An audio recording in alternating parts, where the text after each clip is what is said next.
नमस्कार मित्रों, आपने विज्ञान अगर पढ़ा होगा तो कोशिका विभाजन पढ़ा होगा और उस कोशिका विभाजन में यह पढ़ाया जाता ख़ासतौर से समसूत्री विभाजन में, जिसे आप माइटोसिस कहते हैं, कि जब भी मात्र कोशिका से दो डॉटर सेल्स बनती हैं।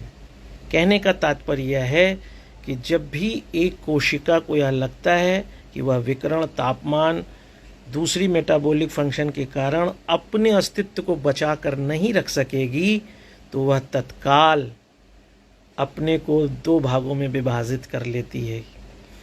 लेकिन इस विभाजित कोशिका में मूल कोशिका के अंश जरूर रहते हैं। इसीलिए जो माँ होती है वो कभी मरती नहीं है। माँ अमर होती है और माँ नैसर्गिक भी होती है, प्राकृतिक भी होती है। क्योंकि आप बड़े ध्यान से देखिए कि हमने पृथ्वी को माँ कहा है, लेकिन पृथ्वी कभी समाप्त नहीं होगी। भले ही अकाल पड़ जाए, भूकंप आ जाए, पृथ्वी पर जीवन समाप्त हो जाए, लेकिन पृथ्वी सदैव रहेगी, माँ सदैव रहेगी।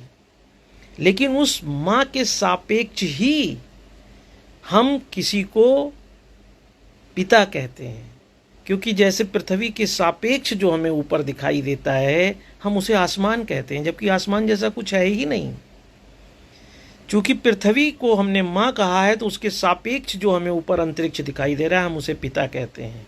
और वैज्ञानिक रूप से भी यह माँ निर्धारित करती है कि जो पैदा होने वाला बच्चा है उसका पिता कौन है। पिता शब्द हमेशा उपार्जित होता है। पिता शब्द सदैव ही आभासी होता है। और अगर आप विज्ञान के इस तत्व को समझ लें तो आप समझ पाएंगे कि विज्ञान ने सदैव से माना है कि माँ ही अमर है, माँ को कभी मारा नहीं जा सकता। और विज्ञान ने इस बात को अपनी जीनोम थेरेपी में प्रमाणित भी किया है कि पृथ्वी पर जितनी मादा या महिला हैं उन सभी का डीएनए 99% समान होता है। पूरी पृथ्वी के पाई जाने वाली माँओं में ज़्यादातर गुण विशेषताएं एक जैसी होती हैं, लेकिन पुरुष में ऐसा नहीं होता है। इसीलिए माँ का लक्षण वैश्विक है, सार्वभौमिक है। माँ चाहे अमेरिका में हो चाहे भारत में हो, उसके अंदर वही गुण होता है। जिस दिन हम इस बात को समझ लेंगे कि माँ प्राकृतिक है, वह कभी मरती नहीं है, तो आप सच मानिए आप सही अर्थों में मातृ दिवस को समझ जाएंगे। यही अखिल भारतीय अधिकार संगठन का उद्देश्य है। आप सभी को मातृ दिवस की शुभकामना।